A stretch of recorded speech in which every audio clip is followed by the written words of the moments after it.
Hello, sister queens and kings. Welcome back to Fearless Leaders in Heels, the podcast where confidence is your crown and leadership starts with self-love. Today, we're getting cozy and candid. We're taking you behind the scenes of pageant prep and sharing our must-have emergency kit essentials. Whether it's your first pageant or you're a returning queen, these tips will have you feeling confident, prepared, and fabulous from backstage to center stage. Let's get started. The very first thing when I'm first trying to apply for a pageant in general, like the very first thing for me, it's super important to do the researching behind of it and making sure it's a pageant that is connected to my values and making sure it's also not a scam, because nowadays you can never be sure because there's a lot of scams for anything nowadays. So it's really important for me to make sure I search up the reviews and the girls' experiences and things like that. What about you for your very, very first step? There's like so many different pageant systems too. Like there's Cinderella pageants, there's Latin pageants that we've been in, there's the American pageants. So there's so many systems out there, and definitely looking into each one. And like you said, making sure that they're legitimate and going through the cost of each one and just going into detail about the pageant will definitely help you have a better pageant experience. Yeah, I completely agree because pageantry can be expensive. So it's really good to search up also the price points as well to see which one you will be wanting to invest on first, and maybe do a more expensive one later on as you get in more experience into them. And then also, if they already have been established for a long time, to try to search up other girls' perspectives or points of views in the pageantry. That's one of the things that I did for also prepping for pageants. It was clicking different organizations and the girls' point of view when they competed. Even if it was like the very first time competing, I loved hearing their experiences to see if they liked it, they didn't like, and what they learned in their process. So that's also one of the reasons why I decided for us to start this podcast, because it doesn't matter the level of experiences you have. It's the giving back of the knowledge and also the different perspectives that people have that I really like. Yeah, I love that. Yes. We should always want to try to give back to our community. That's super important. And one last thing is, if you're able to maybe ask a director beforehand to see what your job will entail if you become a queen, because that is the ultimate goal, to see if you're able to carry on those duties. And it's super important because when it comes to pageant, you are in contract for a whole year with the organization, depending which one it is. Yeah, so it's super important. So now let's move on and talk about working with coaches. Let's think, okay, we're getting close to pageant weekend, and we already have our coaches, since we already talked the interview part of it. If you need more reference with that part, you can go back to our interview episode. But now, getting down to the wire, we just have like 1 week or two left. So what do you do to prep with your coaches? So having a coach from the very start of you going into pageantry is going to help, because you can practice throughout whatever time frame that you have for pageant, whether it's 6 months, whether it's a year. And you could practice maybe once a month.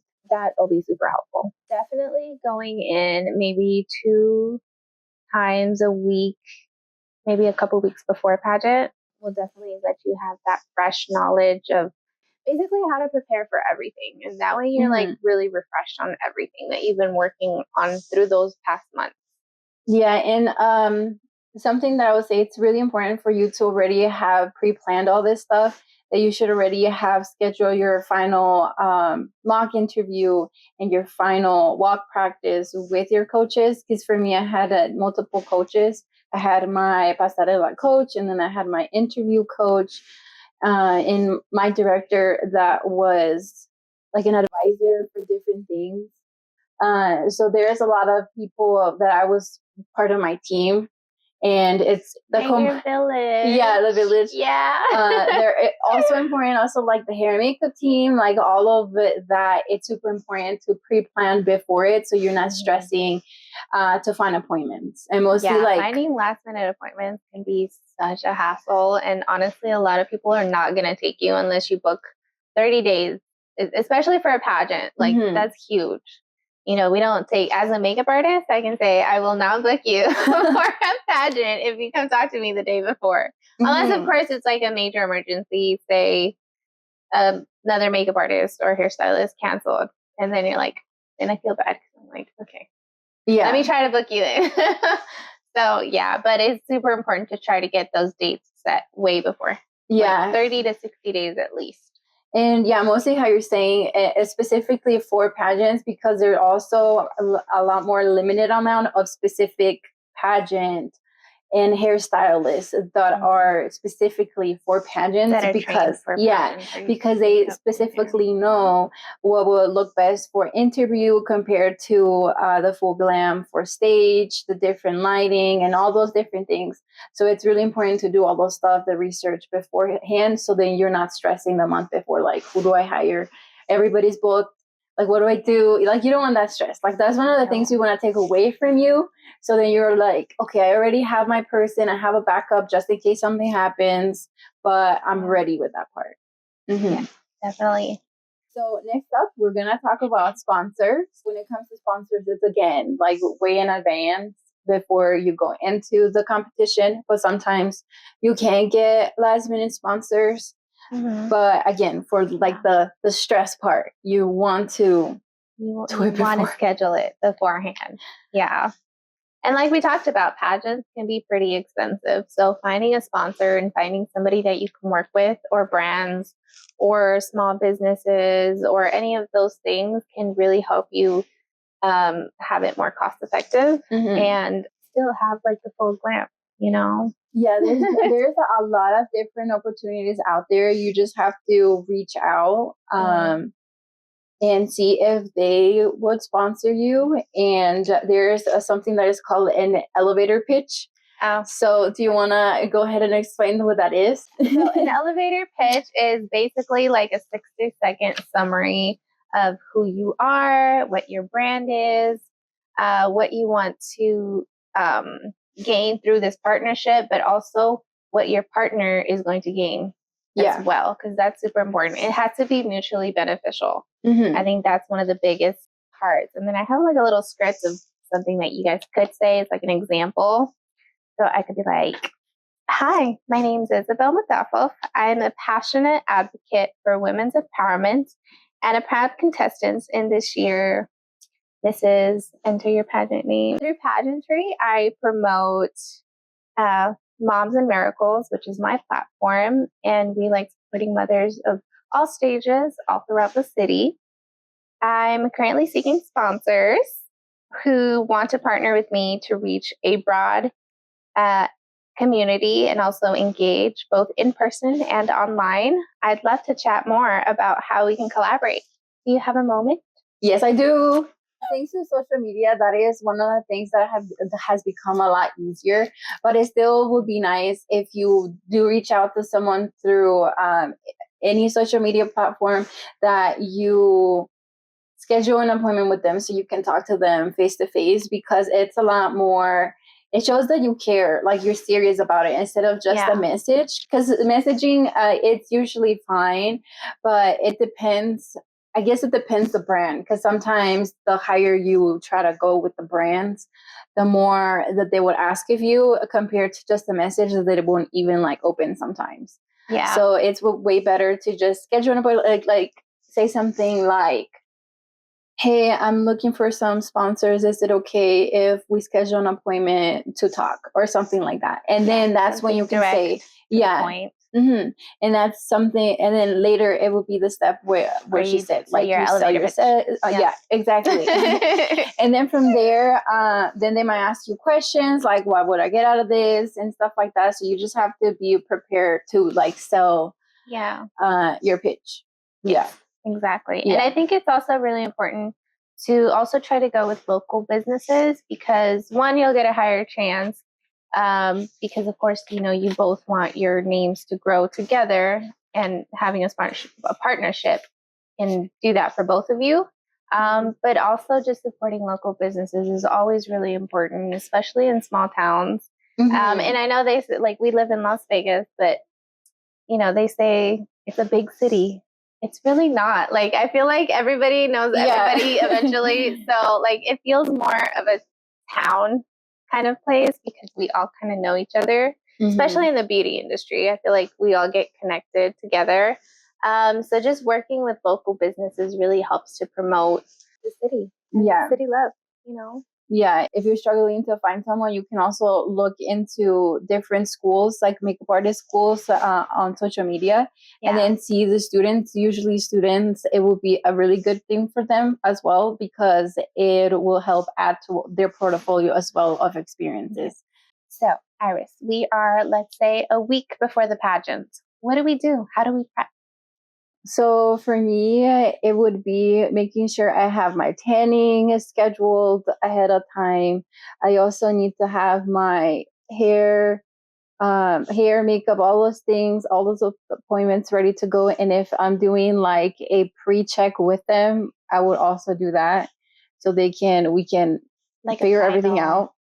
A final, like, established date, time, everything. Yeah. Set and ready to go. Yeah, usually I have a planner for that, and I make sure I schedule everything out throughout the week, so I'm not stressed about just getting everything done in one day. I mean, if you have to do it, you have to do it. But I really like to space out my appointments. Also, there is sometimes that there is sponsors. They have, like, one of the pageants that they did like teeth strips. So then I also made the appointment for that, and there was like a few follow-ups for a teeth whitening. So anything beauty related, that's one of the things I'm doing. And then a final practicing and things like that. But at that point, if let's say I'm 1 week or out, my patterns already should be ready to go. Yeah, I guess it's not really like set because the patterns they will give it to you in the pageant weekend. But by that I mean that your walk, that you're comfortable walking, and zigzags, turns, your stops, your poses. Yeah. Because if you're working with a coach, they probably provided you a few different options of patterns just in case that you're prepared for everything.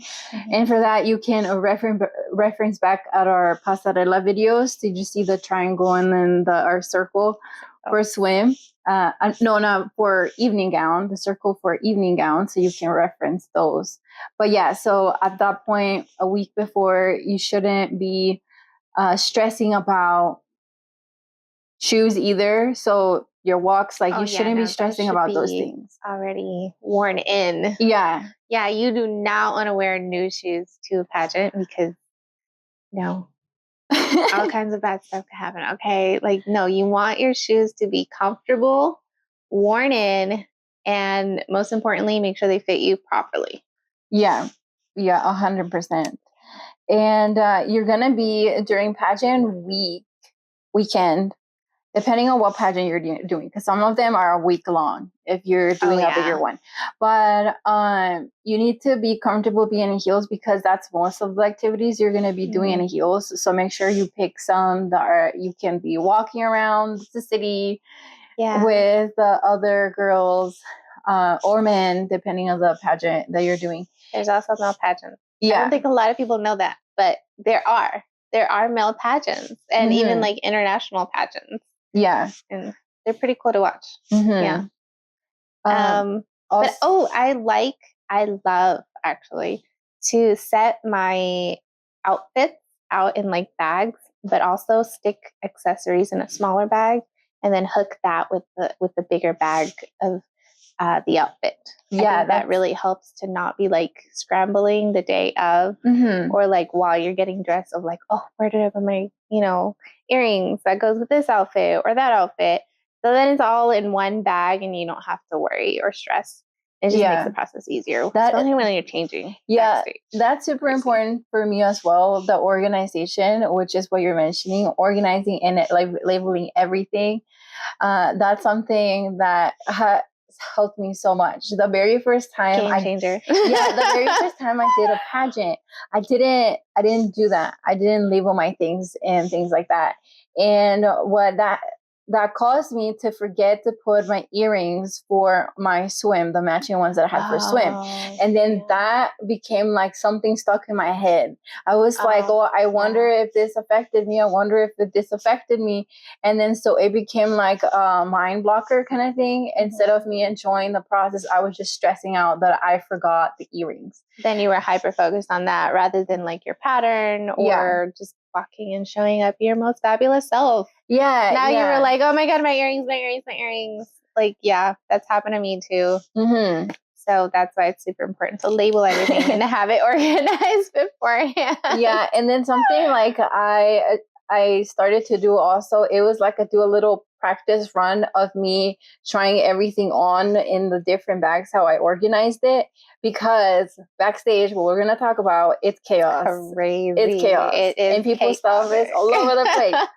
So it's just really nice for you to know exactly where your things are, and then just practicing the cycle of you going from one outfit to the next. Because in some pageants, you only have like a few minutes 5 to change. minutes at most. Sometimes more if it's a bigger pageant and there's more girls doing their walks and stuff. But generally, if it's a smaller pageant, it's like literally 5 minutes you have to change. Yeah. Especially if you have to walk across like from the changing room to the stage. Sometimes there's like longer hallways, or it takes longer to get on stage. Like you don't want to miss your call when you go on stage. Yeah. Exactly. So now we can move on to what to expect for pageant weekend. Pageant weekend. So what is one of the first things that comes to your brain when I say pageant weekend? Excitement. Yes. I love pageant weekend. It's so much fun and it goes by so fast. Yeah. But it's like, I don't know. It's just so much fun. And like you get to meet so many amazing women throughout this whole time. So that's why having your stuff like prepared beforehand can make the experience so much easier and so much more fun, because that way you're not focusing on your stuff. You're focused on meeting amazing women and talking to them and enjoying the experience that you have. Yeah, exactly. And your tan should already have been done at this point. You shouldn't be having it during that time, unless you have to, like that was an emergency, they like cancel it, like you have to do it. But it should already be done because you have to be camera ready. Yeah. Like at that point when you are, you just have to be ready as soon as you arrive for orientation. Because they're going to be taking videos and they're going to be having you do different things and look at the cameras. Photo shoots, trying on your outfits, learning dances, all that stuff. Yeah. So as soon as you arrive to orientation, you meet all the amazing women and then you learn the dances that you're going to do on stage. Usually it's like the intro dance. And then they give you the intro outfit generally at orientation. So then you can try it on, see how it fits. In my experience, they also give you swim. In other pageants, I know they have you bring swim. Yeah, so like in some pageants that I have done, and I've heard, depending on the state, that they will tell you the patterns that they want for your opening number. And mostly there's a lot of women, you might have to, or men, you might have to provide your own. And then for swim, usually my experiences is also, if there's a lot of people participating, that you have to bring your own swim. Or your own sportswear, and then the top like 15 or the top 10, those are the ones that will get the sponsor to swim. Yeah, I didn't know that. That's very interesting. Yeah, and everybody tries it on beforehand, so whenever it's time, that the staff is able to bring the outfits. Yeah.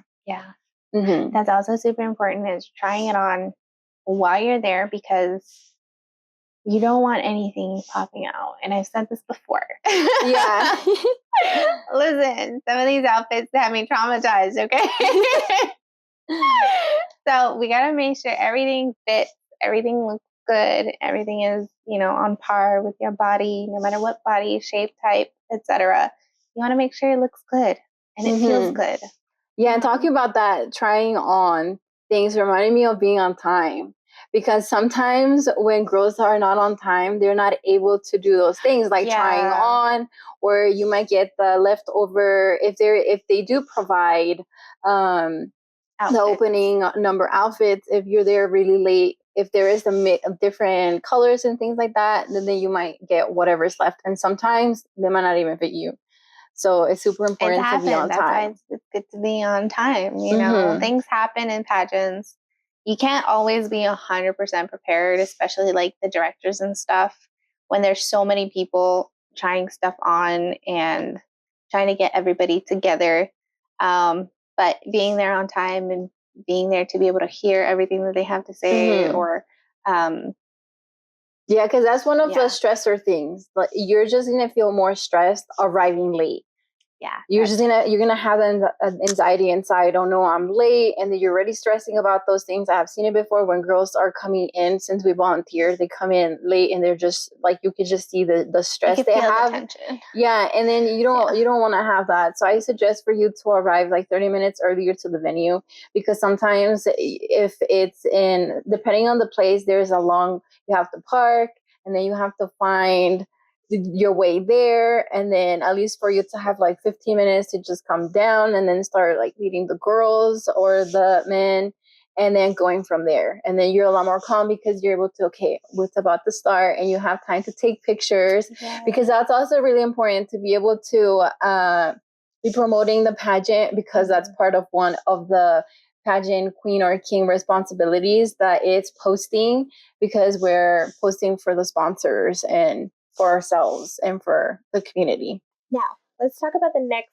part of the pageant weekend, which would be interview and most of the time photo shoots.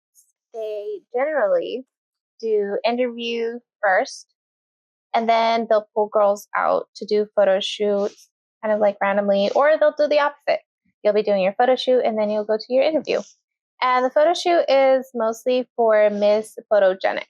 Yeah, so in some different pageant systems, that can be, if it's if it's just a weekend pageant, then that's when they might stack a few of those things together, or they might try to spread out the photo shoot in a different day outside of the pageant weekend to have it ready. Bigger pageant. Yeah, and sometimes if it's a bigger pageant, that's why there might be some of them a week or too long, because they're spreading all those things, and sometimes pageant activities that they do. Sometimes it'll be all in one day. Yeah, it is. Like, you're rehearsing while they're pulling you for pictures, and you go back to the rehearsing room, and then they might pull you for interview, and you just have a few minutes to breathe and calm down and retouch, having retouched, and then going. It's also very important to have snacks that are out, like, in your bag, because you will not know when you're gonna like have time to eat, because pageants like go. So definitely have a lot of snacks. Most pageants do provide snacks. Or meals, depending on which one it is. And sometimes meals. Yeah, it depends. So that's why it's important to also research the pageant. Yeah. And if that's super important for you, and if the food, and it's really important. That should be something that you ask your director, like, hey, do you guys provide food? And if you have food allergies, that you bring that up. So then that way they know to have something ready for you ahead of time. Because that's something that happened to me in one of the pageants, and they didn't have the meals. I just didn't know that I had to do it, because I just brought my own things. But they were like, no, like what's your allergy, and we'll get something for you. And they were super sweet, and then they got me a salad. So I was like, thank you so much. But yeah, it's just better for them to know in advance if anybody has food allergies or anything like that, so they can prepare in advance those meals.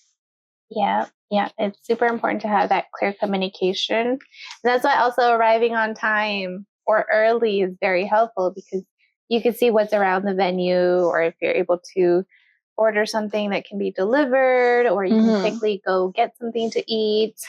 So yes, super important to be prepared. Yeah, and sometimes also part of the communication part is knowing the times that you are allowed to leave, because some of them, they don't let you leave during certain times, but you might have like 2-hour window where you're able to leave, or or somebody, a friend, your parents can bring you something in that break. So it's also really important to pay attention, read the directions, and make sure you always come back on time. Yes. That's a really stressful part of it. Yes. But now we're gonna move on. We're gonna move on to backstage. Show day. Show day. So again, for show day, so I'm trying to picture that day. So usually you're up really early. It could be 4 a.m., 5 a.m. Already getting your hair and makeup done. Yeah. Again, everything should be done already by then. Like your tan should be ready, setting in, your nails should be ready, and you should be like 4 or 5 in the morning getting your hair and makeup done. Yeah. So you should already have had breakfast. It's really important to eat beforehand, because sometimes with adrenaline, you could go the whole day without eating. Yeah. So it's really important to have your breakfast, so you have something in your stomach, and you can not be hungry. Oh, you my can enjoy God, it more, girl. Enjoy more, because that's how you're saying the snacks are super important. Yes, because it can carry you through. I keep mentioning because I forgot my snacks my last pageant, and I got hangry, and so I couldn't focus on the last question. I feel like that totally stumped me. So yeah, don't be hangry. Bring snacks. Yeah. So usually for that day, when they're gonna give you a time that you have to be arriving to rehearsals and ready with all your stuff, all your outfits, and anything you might need to have, your heels, everything.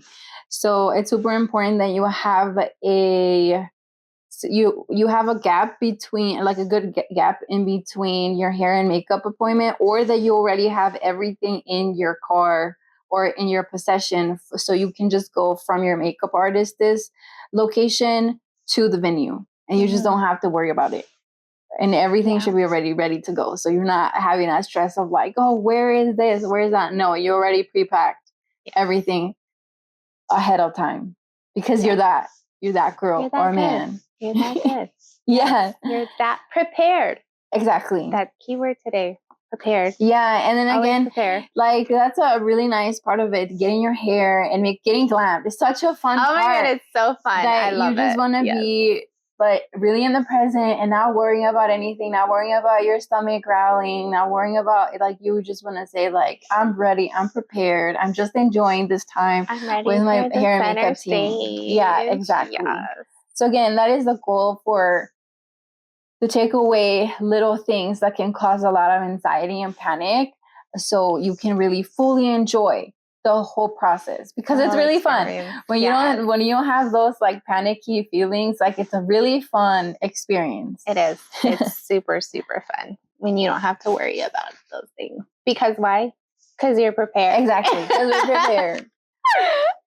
So let's walk through the actual show. So we're in rehearsal, we're getting ready, and don't forget, you should still be like glammed up or like somewhat TV ready, because they're going to be recording rehearsals and stuff like that to be posted later. But a lot of times girls will have their hair in like the curlers or like in like little pins. Yeah. Yes, thank you. Like they'll have it all pinned up. So then later, right before the show, they take them down, they spray them. And a lot of times you are able to have your makeup artist come backstage with you like before the show. Usually they'll have a break between rehearsal and the actual show where you can get your makeup done or finish up your hair. But that depends on the pageant, and you should ask your director about that one. Yeah, and you will have an assigned time that is going to be really important, because during that time, 1 hour or 2, that's when you should, if you brought a meal, to eat the meal during that time, to use the bathroom during that time, into retouch of everything. And since you're going to be rehearsing a lot, and this is going to be the dance and also the patterns, that's when you're going to find out your patterns. Or sometimes they might tell you ahead of time the patterns that you're going to have. So you might get sweaty because that's something I have.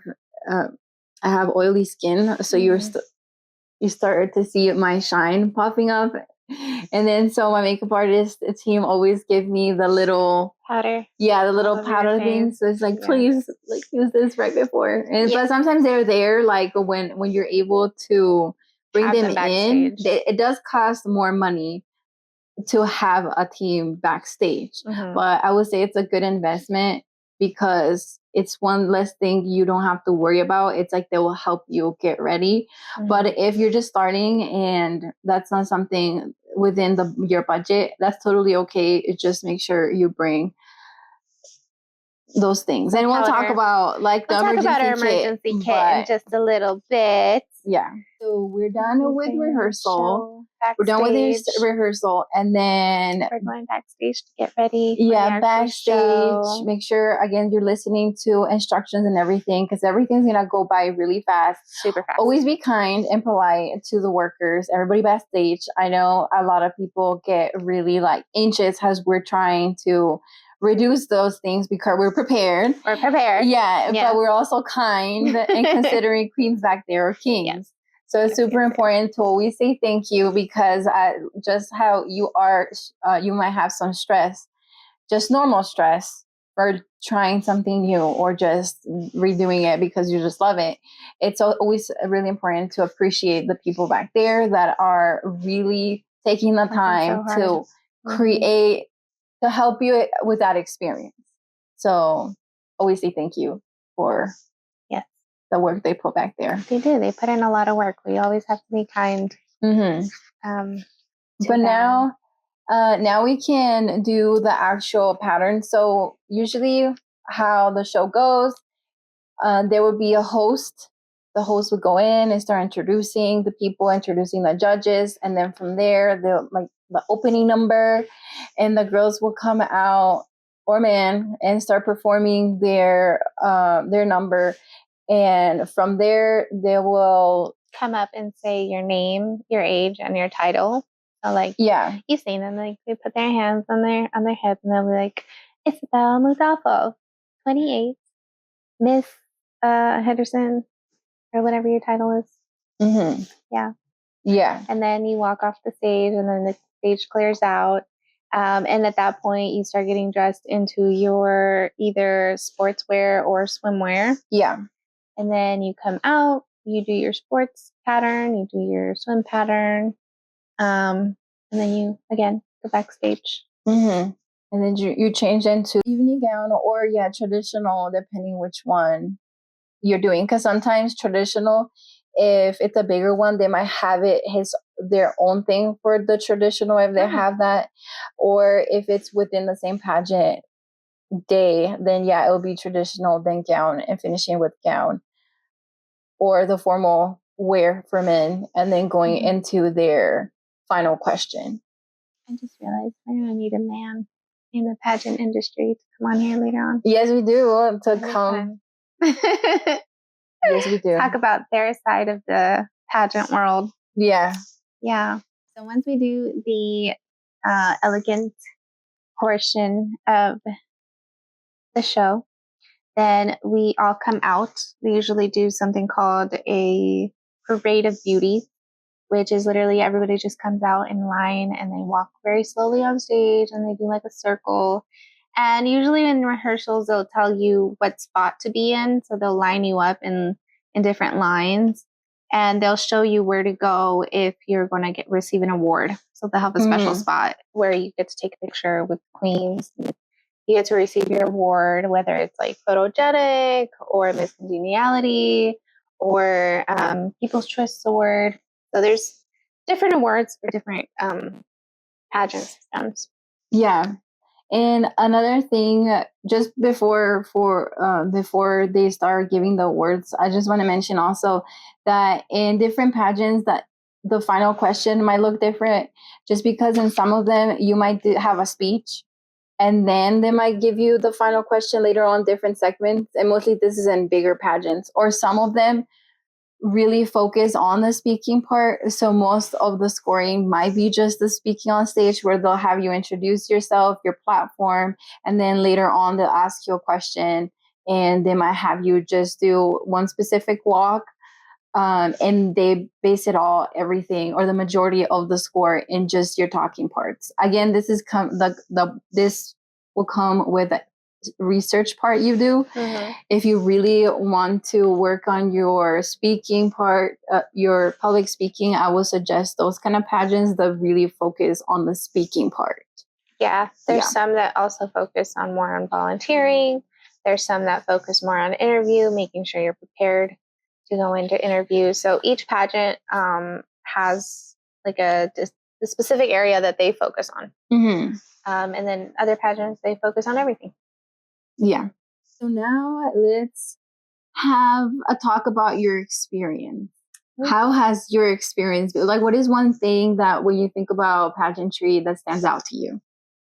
This is going to be so cheesy, but the girls, like, I love, or men, if you're in a men's pageant, I think the whole experience of being able to share the stage with other women is so much fun, first of all. And second of all, like, you get to see their talent. They're so talented, and you can learn so much from all the women or people around you. And I think that's super important when you're going into these pageants, to realize you could always learn something from them, and just to always try your best. Yeah, I really like that. That's so cute. Thank you for sharing. Yeah, I agree. Like the meeting of the girls and the men, or anybody depending on the pageant. But for me, like the girls, I would say one of my things that stands out to me, it's the growth that I have done from the first pageant, of the fear I had when I was going to evening gown, and just feeling that I just wanted to disappear. And I'm like, oh, I'm really stressed. I don't Like, want to be here. Like, and you don't want to have the mentality because you're doing something fun, and like, why am I having those thoughts? So then from my second and third pageant, that every time I would do one, I would feel more comfortable and confident every single time. And that was my goal, to enjoy the process more and more, because in real life as well, that also carries over with the confidence I have just wherever I go. And as a teacher, that's really important, the public speaking part, but also the way you carry yourself, because you're a leader to those little kids. So to me, that's something that really stands out to me. Thank you for sharing. No problem. That's so beautiful. You also brought up the talent part. We forgot to talk about talent. To talk about talent. That's super important. So there's different pageants that might have a talent portion, or they just might not have it, or they might have it as an option. So I would say, if it's your very first pageant, that if you want to try it out, to try it. But if it's your first pageant, I wouldn't want to overwhelm you with pushing yourself to do a talent yet. Unless you're super, super, super talented at something already that you just want to share. Yeah, that's totally cool. Like, if you're a natural born singer, then do your thing. Yeah, but that's also something really fun to do. I was really scared to do it the first 2 times, or I think it's just 1 time. Yeah, the first time I did it, but the second time I did it, I was like, okay, I'm just gonna do it. Like, it's okay. So because it was optional, it gives you more time with the judges, so they really get to see the broad range of your talents and what else you can give the world. And it's just being in front of the judges. Even if you're just lip syncing to a song, they just want to see your confidence and your charisma and just everything that makes you the queen that they want. Yeah, or king. Or king, yes. Or princess. Depending on your division. Or prince. Next up, we're going to talk about everyday life benefits. So for me, I can say one of the life benefits I've gotten from this process of the backstage and everything, one of them is problem solving. So that's one of the ones that I take with me. And as a teacher, that's really important.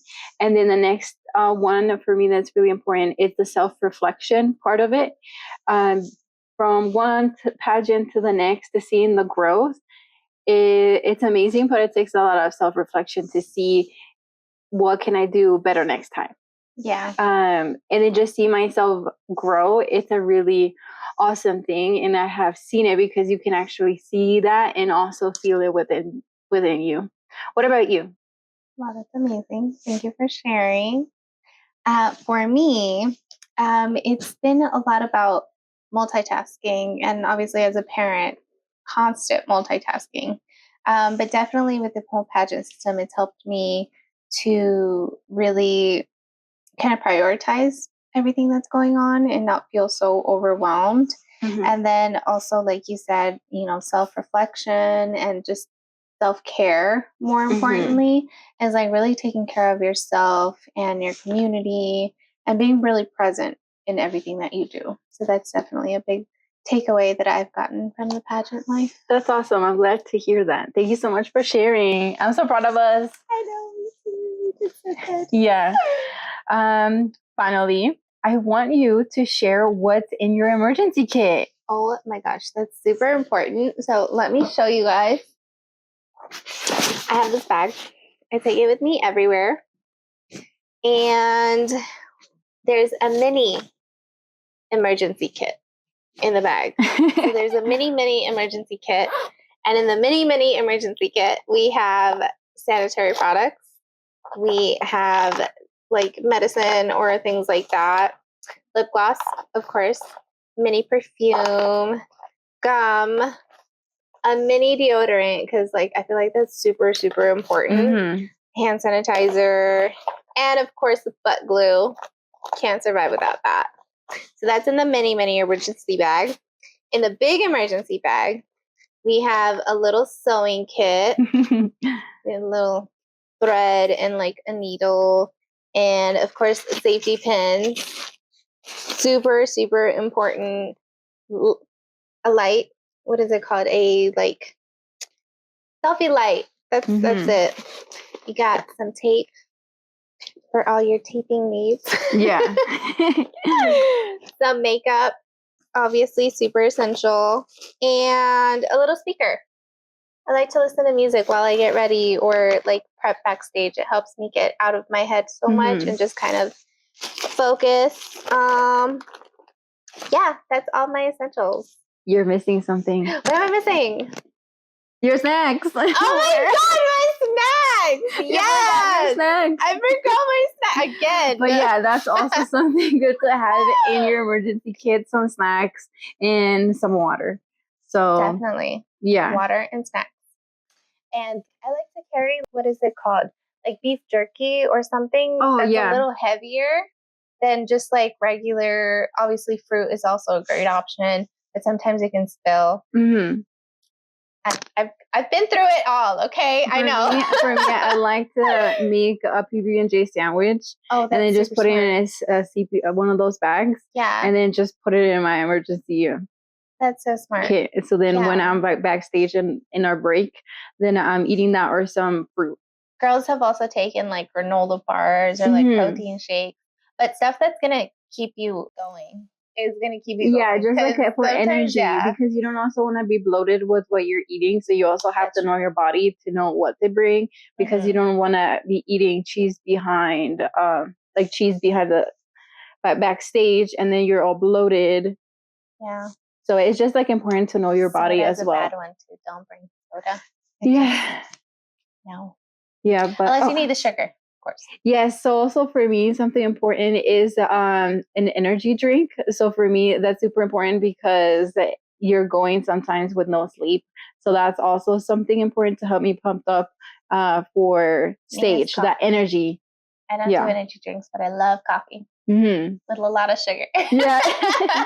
But yeah, this is our emergency kit for you guys. Hopefully, you guys learn a few things. And don't worry, we're going to be making a checklist for you guys. And you're going to be able to find it somewhere in the description, the link, so you can open it and get a little checklist of what to That way bring. you can check off and be prepared. Exactly. We Yeah. always want to be prepared. So you can go through that checklist like a week before your pageant and you make sure you have a little bag ready. You don't have to even think about it. Like you just grab it and go. And you're like, okay, I got everything I need. Yeah, because that can also carry on to your regular life because you'll learn to have your own personal emergency kit for anything, for trips, for work, for anything. Yeah. It's all about learning yourself. Thanks for hanging out with us in this cozy episode of Fearless Leaders in Heels. As you can see, prepping is so much more than just packing your lipstick and heels. Prepping for a pageant actually helps you learn how to manage stress and prepare for anything. The problem-solving skills you build will save you in real life. Whether it's travel, job interviews, or just staying calm when things go wrong. That's why we always say pageant builds life skills, even in pajamas and with butt glue in your bag. Comment below. What's the number one thing in your emergency kit you cannot go without? Don't forget to like, subscribe, and share the episode with your sister queens and kings. Let's glow and grow together. See you in the next episode.